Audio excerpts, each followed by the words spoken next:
Today's guest is Heather Stewart, who, after spending 50 years as a certified professional accountant, she found her true calling in helping others find their best way to health. And a major career shift moved her to open her own yoga studio and return to school to launch a new career as a registered massage therapist. And Heather now helps successful executives and solopreneurs to basically balance their lives between the six aspects of wellness to create their own version of a happy, successful life. So, Heather, thank you very much for being on. How are you doing today?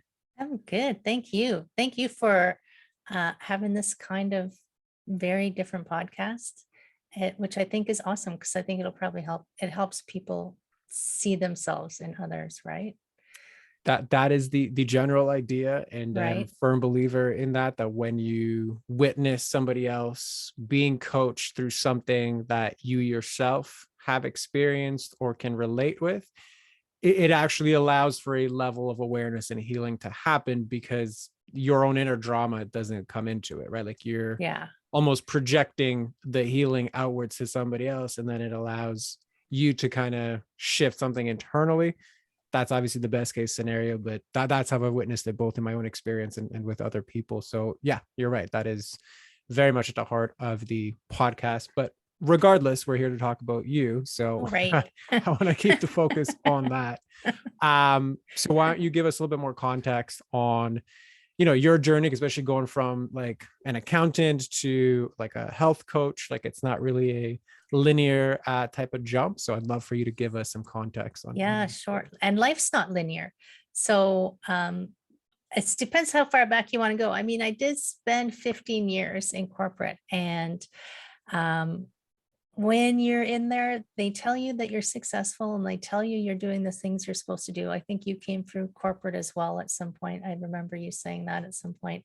And but you can feel like it doesn't, if you're having awareness, you think something's not working here. Something doesn't feel right. I don't feel what I'm supposed to feel. Everybody seems to think I should feel, Instagram happy where everything's always perfect, but it's not how I felt. And a couple of turning points happened, but I remember one in particular. I was trying to balance a budget, and it was in the B with billions of dollars. And the head office wanted another $1 million on their bottom line. And I'm working away because budgets are budgets. And the radio was on, and it made a comment about the owner of the company, who was actually a lovely man I liked very much, but it said how many billions of dollars he was worth. And I said, screw him. He doesn't need another $1 million. I said, okay, I'm in the wrong job. It's like, I don't want to do this anymore. And I had actually started practicing yoga after work for stress, really. And one day my yoga teacher said to me, I'm leaving, I'm moving back to Vancouver. And I said, you can't go back to Vancouver. How am I going to survive? And she said, you're going to teach yoga. And I said, no, I'm an accountant. And she said, no, you're a teacher. So huge trust. I trusted her. And I started teaching yoga. And after I taught my first yoga class, I was like mind blown. It's like, okay, this is something I should be doing. Fast forward, quit my job, got rid of being a CPA. It was just a chartered accountant at the time. Went to India for a while, studied yoga, started practicing lots of yoga. After a little while, started teaching it more, opened my own yoga studio. In there, I also became a registered massage therapist and a personal trainer, because all these wellness things, I wanted to be able to offer people all these wellness things. And what I realized actually just recently is they're still treating, in some ways, symptoms of what's happening for people. So as a massage therapist, I would have people come to me every week even, and they always had the same thing. And I realized I could help them in that moment or for a day or two, but I wasn't helping them beyond that. So I needed to find a way to help people figure out how to be happier on an ongoing basis. And people always came to me for advice anyway. So coaching seemed like a pretty good transition. So I started coaching about 5 years ago. Business side for the health and wellness people who don't know how to balance how to be in business and wellness side on the corporate side for people who just don't know how to not work all the time and be stressed out. Really, that's like the short. I feel like I just shortened my whole life into one little capsule, but that's the kind of long and short of it. I mean, I think you did a very well, like a very good job. I think it kind of highlights all of the major points. It's you know, it's very well structured, like an accountant would structure. Like it's like you Right. got I the still point. have that. I mean, it's beautifully done, right? Like it's succinct to the point. All of the reported things are there. There's no fluff. Like we just got right to the point. I So do have a kudos. tendency not to fluff things. No, no, and I'm saying this out of love. I'm not even. I know I'm making a joke, but like it's very well done, right? So yeah, absolutely. So what I would love to know then is, you know, because you have, as is always the case with the guests that are on here, like you have this wealth of experience that got you to walk your own talk, right? Like it's not like you got into this because, oh, like I just need a different career. It's no, I went through this journey that truly helped me. So now I want to share that. And I have this intersection of other skills that I can combine with that. So, like, this is what I want to offer the world. So, what I'm curious then is what is happening in your business right now that you are finding to be a challenge? So I I think initially it takes what some people don't realize, because some people just think, oh, I'll become a coach because it seems like a cool thing to do. A nice side hustle is businesses, there's no overnight successes, no matter what people say. So I think initially, I'm going to go back a little bit. Initially, my struggles were I I had all of this. It was almost like I had too much to offer people, right? I can teach you business. I can teach you yoga. I can teach you personal training. I can teach you, I was just talking to a Kundalini guy. I can teach you how to do breath work. I can teach you how to be happier. I can teach, like, I had all these parts. And I was trying to, even though I knew I needed a niche, so they say, some people say you don't need a niche. Um, I felt like I was overwhelming people with everything that I had. And I didn't have a clarity of what I wanted to offer. So that has evolved to the point where, okay, I'm pretty clear now on at least one thing I want to focus on for going forward, which is, and I was actually in a summit this week, one of those online summits, the Abundant Life Summit, talking about there's no such thing as work-life balance. Boom, I just put it down and talked about how to get to that. But I think part of my issue is um, there's a lot of noise, right? So there's a lot of noise. And how do you like how to get yourself heard in a way that feels authentic to you? Because I could do all these, press on their pain points and get under their skin and get in their face, but that's not how I operate. Right? That doesn't feel like me. I have a coach that I know who just stands up and shouts and people listen. I'm like, I could do that, but then when they come into my program, that's not the person they're going to encounter. So it's finding a way to be heard. And I will admit that I'm serially consistent, if that makes sense to you. So I had a YouTube channel that I did for a year on building a better business video clips. I said, okay, that's not working. So then I went on to, post all the time on Instagram. Okay, that's not working. But it's like, how long do you wait before you give up on something? Do you know what I mean? It's like, I can be consistent in spurts, but I also get bored, which is why accounting wasn't so great, because the only way they kept me in the last job that I had, I was there for 7.5 years, was because they promoted me every 2 years. So I didn't get bored and leave. So, It's a pretty good way to keep you, to be fair, right. right? Okay, so That was a lot of in information. Did I answer your question?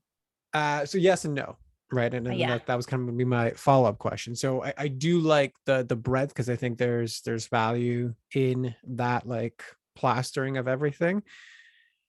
What I would then follow up with is, if you did have to get more specific about what the actual business problems were, what would it be in your words? The one of the normal things of a solopreneur is trying to do everything, but not knowing what's creating the most value. So I am technical. I can learn things quickly. If I didn't have to sleep, I could do everything for my business, write the copy, record the podcasts, post them, et cetera, et cetera, et cetera. Those things aren't necessarily generating revenue. So I need to generate, coin of the realm, as Michael Bernard Beckwith calls it. It's like, it's a circulation of energy. I want to give out, but I also need to have some receiving back, or I'm just going to bleed dry, as they say. So finding a way to generate revenue, but I would do it if I didn't get paid for it. If I didn't, it's one of those, what would you do if you didn't need to get paid? I would still do this, but at this point, I still have bills to pay. So I need to have revenue coming in. So deciding where to focus my energy so that I have revenue. Does that make sense? So the accountant wants revenue. well, I mean, every business owner wants revenue, right? I think that's beyond the accountant, but yeah, the accountant would want it like nice and consistent and stable so that you can make projections. But I think every business owner would want the revenue.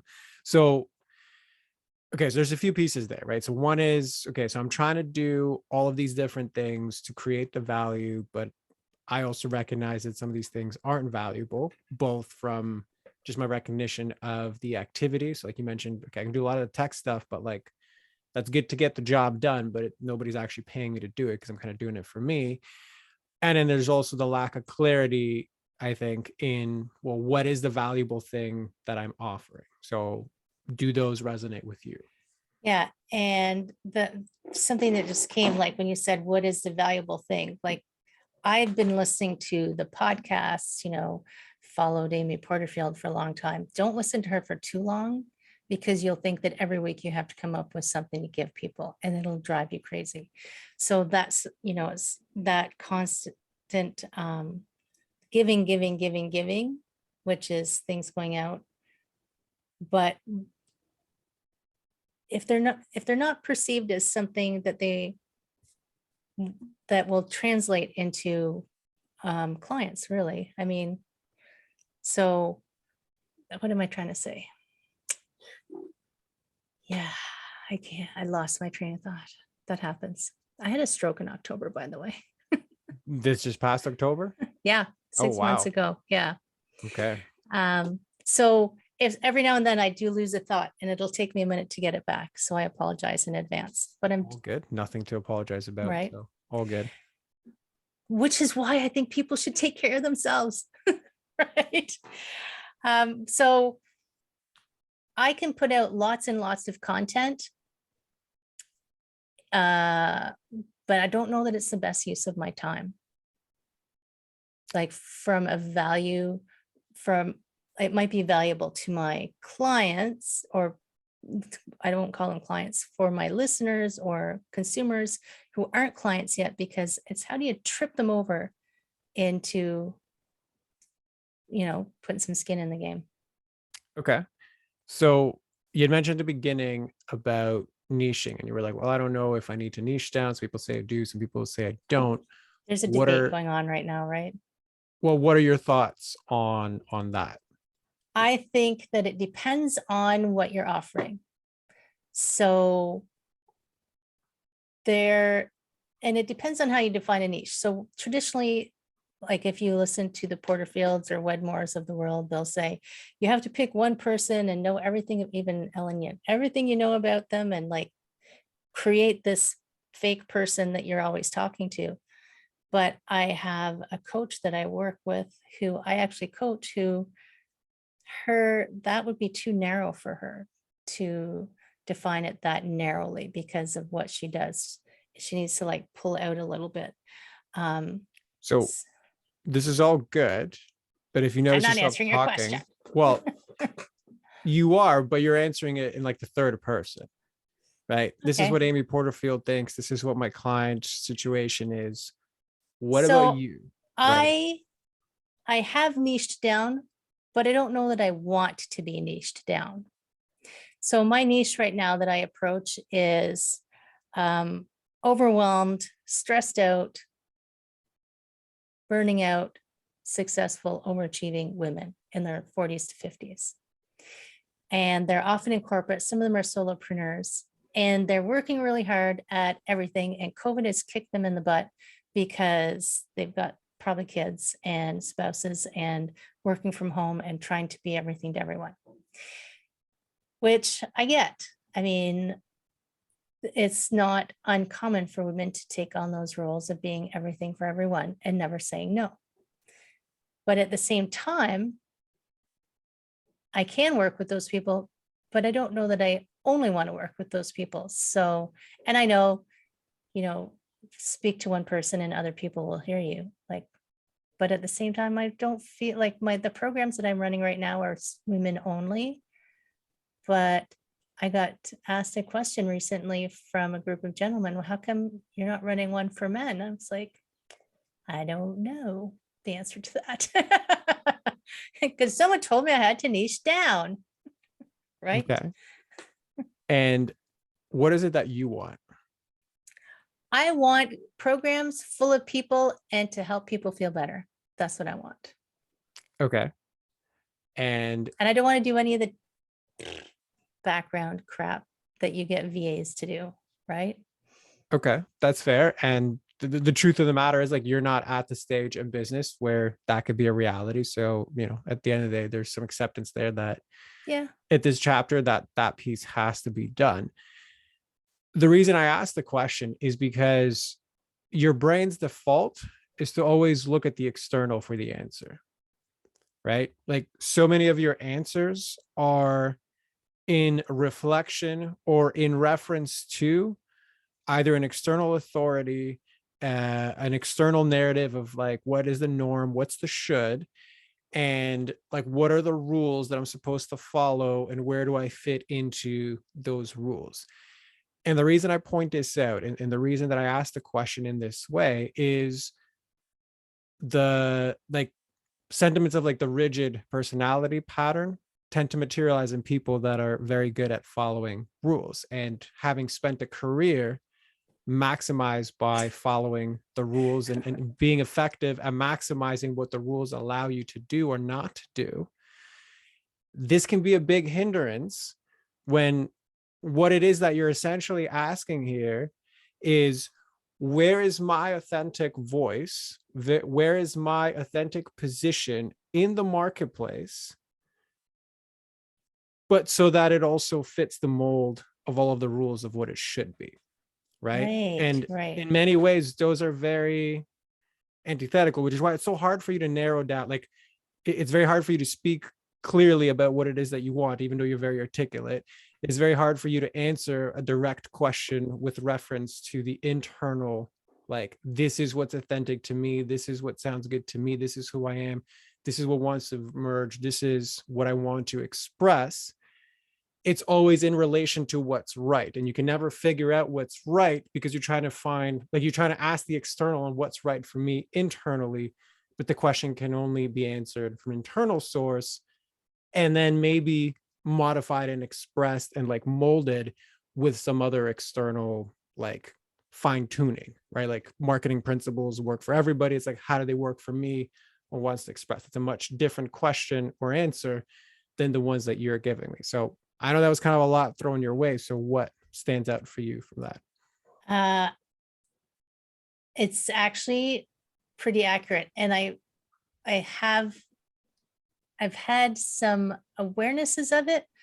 Because I know that when you switch from employee to entrepreneur, there's a shift. And I know that accountants love to follow the rules, even though I always tried to be on the fringe of that. And I could see it in myself, but it's like breaking out of that. And when you were talking, I'm like, I keep taking courses. If I showed you the list of courses that I have done, it's like I'm trying to find the piece but it's the external that I keep looking at, right? Correct. Because if you can find the correct thing, the right thing that magically aligns with your internal Someone out expression, there's got then it. Come on. yeah, No, they right. don't. But they don't. Correct. It's kind of like you don't find the right paint color. You find the right color for what you're trying to express, but it's not the color that makes the painting.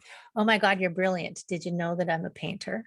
Okay, so there you go. So That's that why makes that total came. sense. Yeah, Okay, we're in the same stratosphere now. We've aligned our third eyes. We're good. 100%. Yeah. So yeah, that's probably where that came through because I never actually used that analogy before. So, but do you see like, did you feel what's emerging for you here? Yes. Yeah.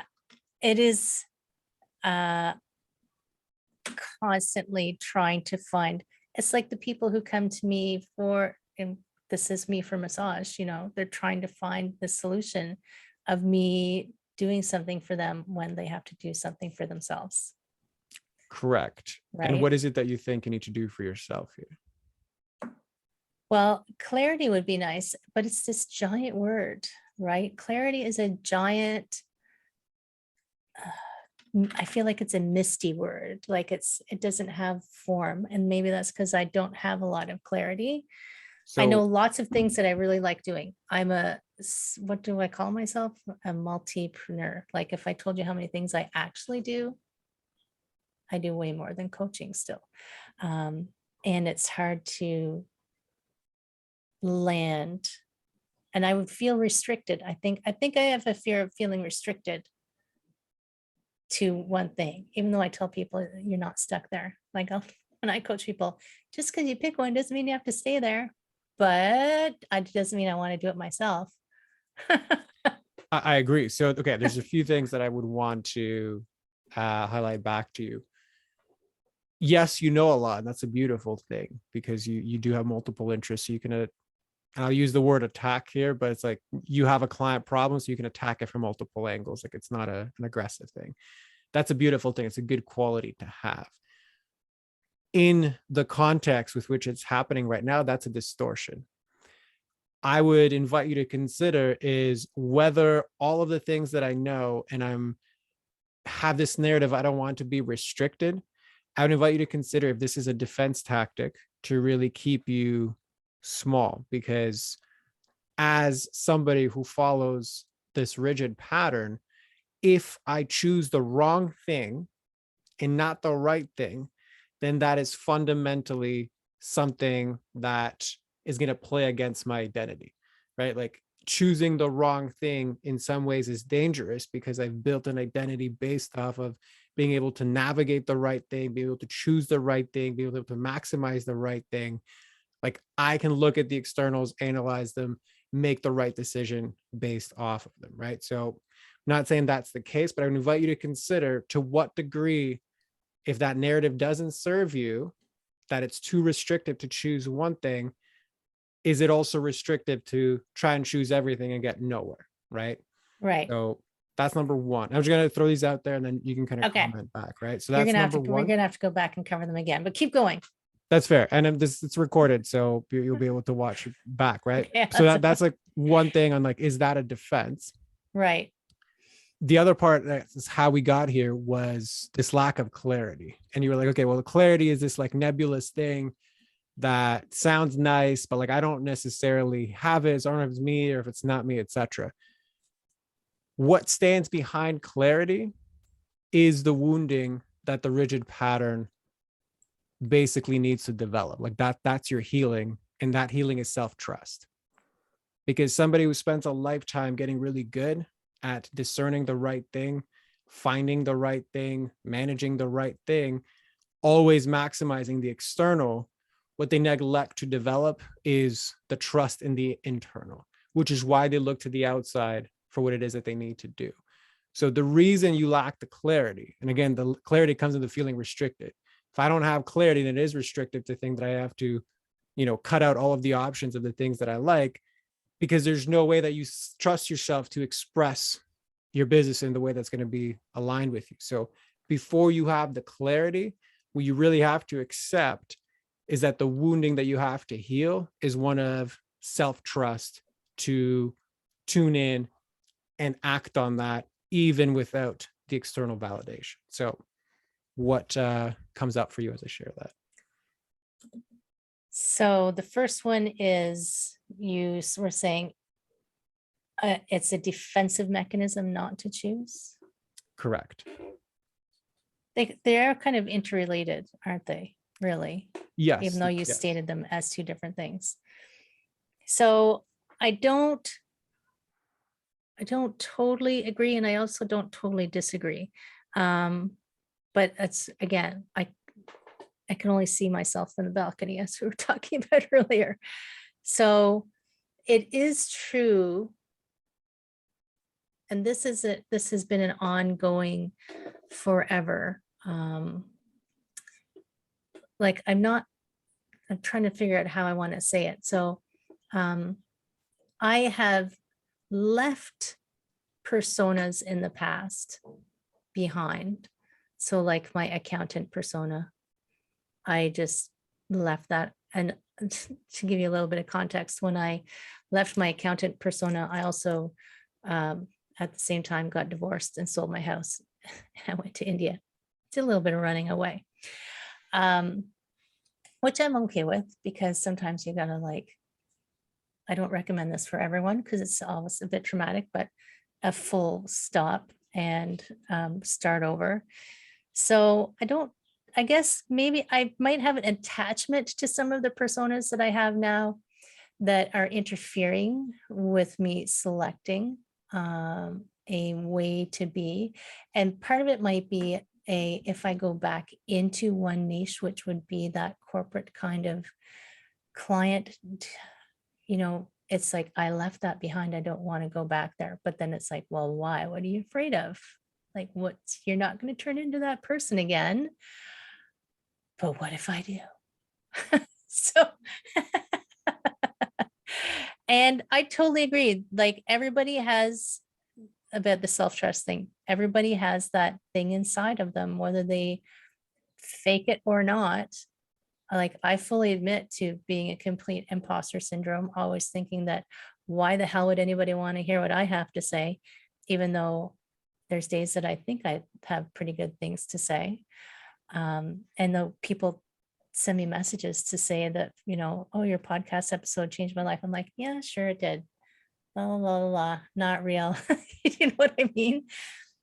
But it's like, how do you take those steps to turn that internal, I call it turn on your inner eyeballs when I'm teaching yoga, turn on your inner eyeballs and sit and say, what's wrong there, my dear? Like, what's up with you? Like, let's get over it and get moving. I'm also impatient with myself. I'll be patient as I'll get out with everybody else. I'm trying not to swear, but you told me I Which, could. like I said, you're welcome to if something needs to come out. So by all means. So there is like that whole process that people often, do you have a psychology background? I've been asked that many times, but no, not officially. Right? Like, unofficially, yeah, I guess I do. yeah, Officially, you no. totally do. You totally do. And it's interesting because I did 2 years of hypnotherapy to try to process some of my past luggage. But it's, as I said to someone recently, it just keeps appearing in a new way until you can finally, I don't know if you ever finally get past it. But when it comes, it's in a new disguise. Yeah, right? 100%. So I agree with actually with all of those things. And yes, on some of the semantic pieces, maybe I use a different word than how you would define it. But that's okay. I think we're kind of talking about the same core essence. Especially, so, okay. As you were unpacking that, so like even going beyond self-trust, right? There was elements of what you mentioned that had to do also with self-worth. Right? Yeah, the imposter syndrome is there. People tell me, like, reality gives me feedback. Hey, this is like life-changing and really powerful. Your default reaction is to discount it, right? Totally. And again, it goes back to the ripple effects of self-trust. If I value myself, if I feel like I am good enough, then subsequently I also trust myself to make the next best decision, right? I trust myself to take the actions that need to be taken.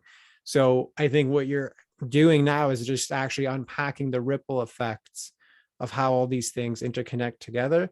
And then subsequently, all of the pieces that do need the healing, right? So in your instance, they all come back to self-trust and self-worth, right?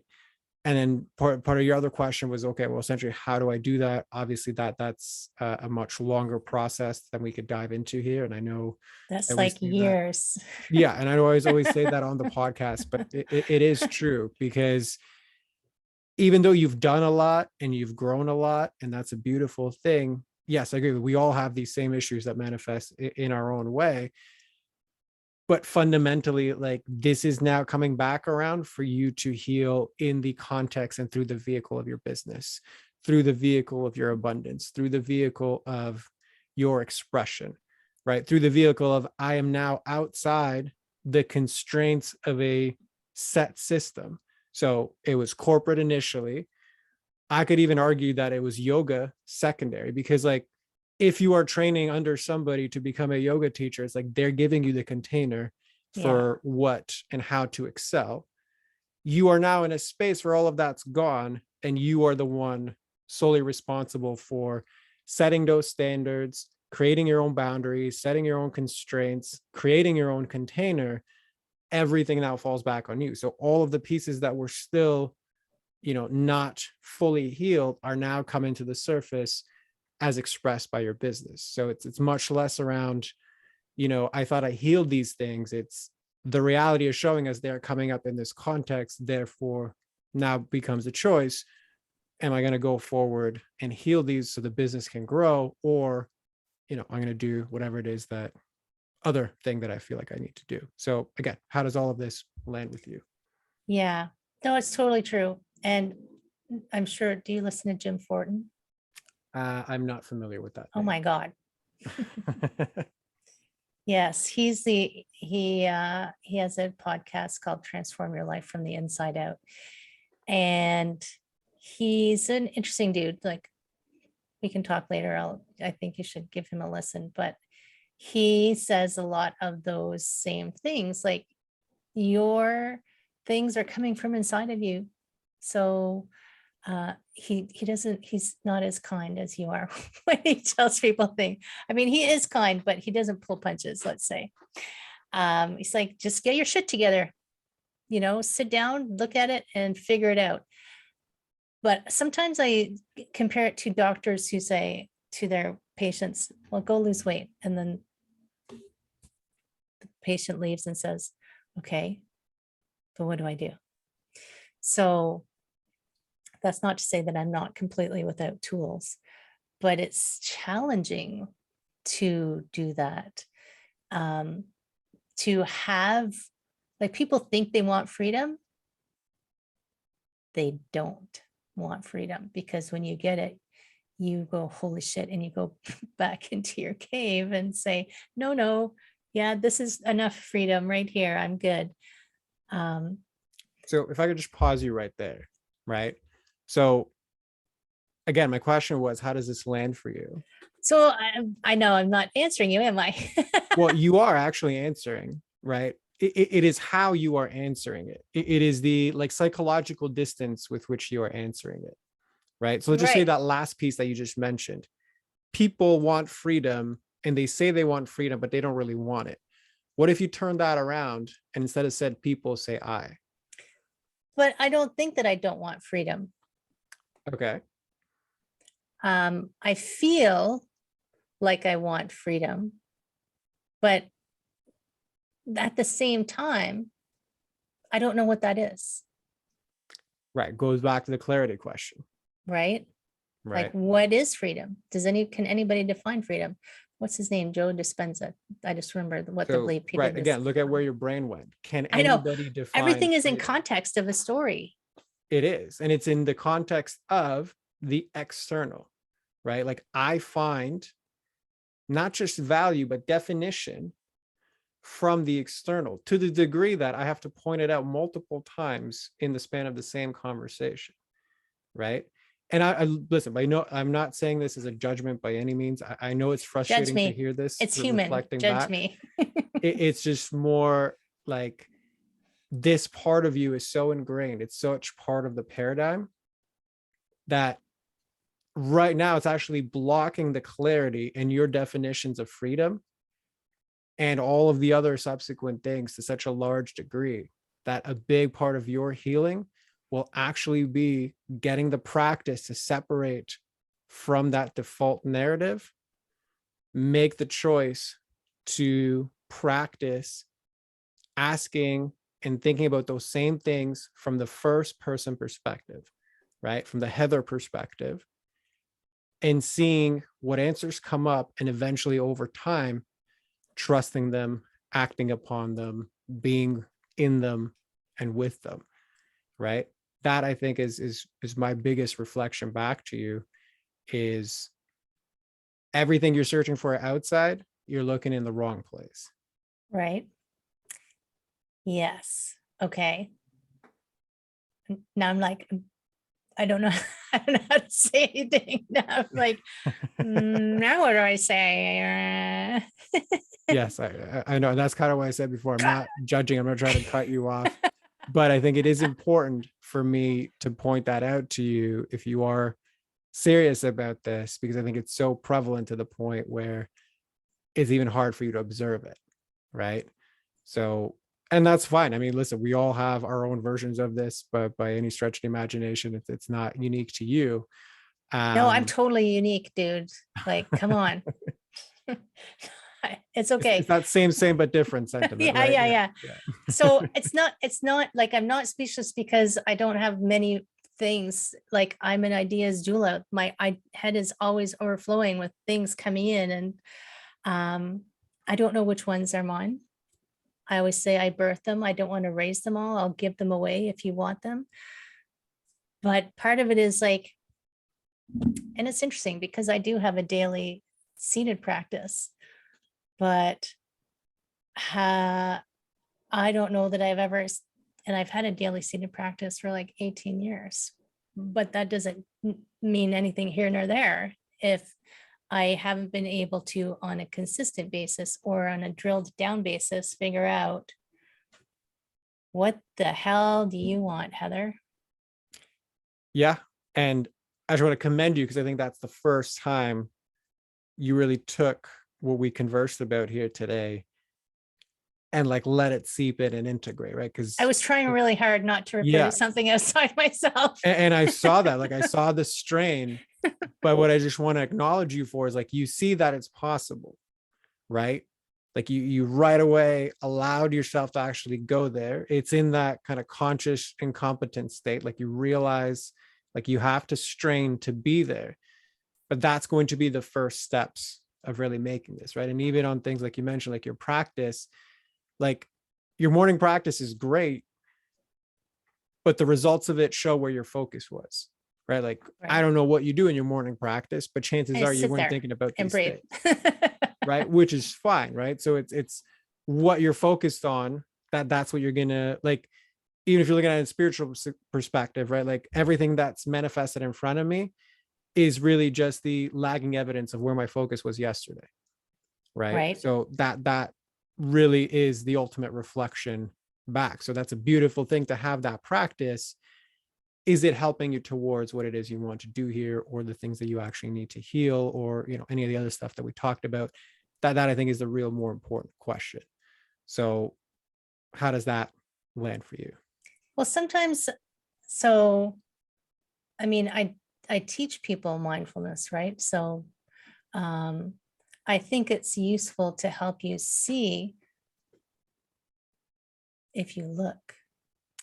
Agree. And now it's just a matter of where's the light shine, right? Like if it's that Yeah, mindfulness is like a flashlight, if you shine it in the opposite thing of what you have to work on, what you're really just going to get is a lot more illumination on something that's not relevant to the goals that you set out for yourself. right. Nothing wrong with that, but that's the reality of the situation.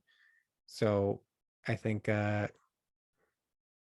that would be my reflection back. And just with regards to tics, I know we've kind of been bouncing around many different things that kind of circling It's around the my same life. thing, which is fine. That happens. Um, as I said before, and as I said it before on the podcast, like we can't solve all these issues in just, one container. But as far as this is concerned, like, does this feel complete for you, or is there still something left outstanding? I think that is a giant chunk. Like, even if it's not complete, you can't eat an elephant in one bite, Yeah, right? 100%. So I would say that it's enough, right? Okay, It's like my perfect. plate is full currently, and that is something that I have to take and be with, Beautiful. really.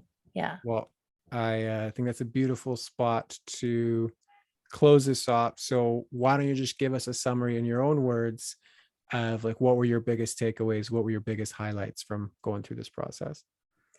Oh, my biggest highlight is meeting you, of course. But Well, seriously.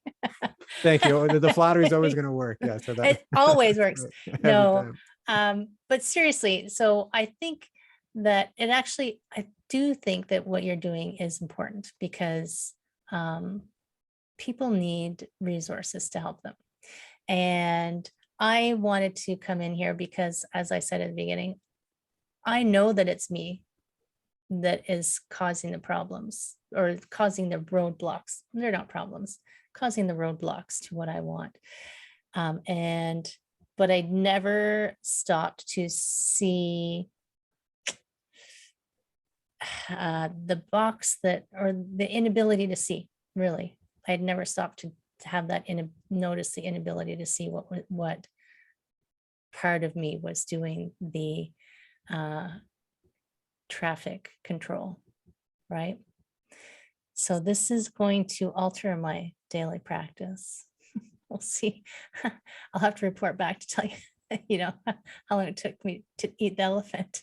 Absolutely. Yeah. I would love that. So thank you for that summary and those highlights. And just to close us off, then you can let everybody know where to find you, who's the best person to find you. Floor is yours for that. Oh, fabulous. Well, I have a podcast actually called the Back to Me podcast, funny enough. And it's on all platforms. It's just it's a brand new podcast, so you'll have to search a little bit because it's not in the metrics yet. But I talk about all things wellness. And my target these days is corporate women, stressed, overwhelmed, heading for burnout. And let's not let you get there. Let's put practices into place first. prosperityflowcoaching.com. Beautiful. Love it. Well, we'll include all of that in the show notes. But Heather, thank you very much for coming on. For everybody else listening, you can listen to my follow-ups after this episode. Otherwise, we'll see you on the next one.